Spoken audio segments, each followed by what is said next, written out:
we don't go up the road and cut in. That's just in the starter lap.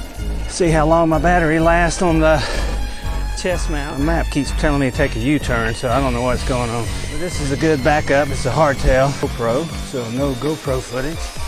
And my bladder hose is not working, so I'm sure the map's telling me something else already.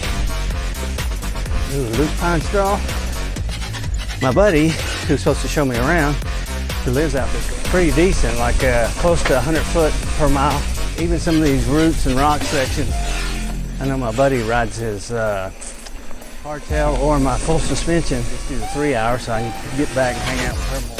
I'm not digging my luck on this course so far. A decent amount of jumps if you like that. This mountain is completely useless. I got to stop again. Your upper body's going to get a workout. The half marathon or whatever it was. So allergies are kicking my butt, so I'll definitely have to show this footage because I think this part where it's blown off, it's smooth. Hell, if you know this course better, full suspension race bike, just to avoid the rock garden, a little bit of downhill, a steep section. You could definitely have fun on some of these.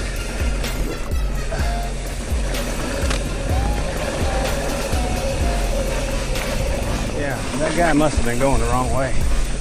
Not me, not today. But it looked like it was blown off going straight back there where I turned left, dropping through the trench. Yep, I have no idea where I'm at. Both ways were blown off. So I'm supposed to have 2 road crossings coming out. On my Strava or Garmin, I just got shit on by a bird on my bike valve. I guess I'll wait till I get through the car and wipe it off. Definitely go across the bridge here.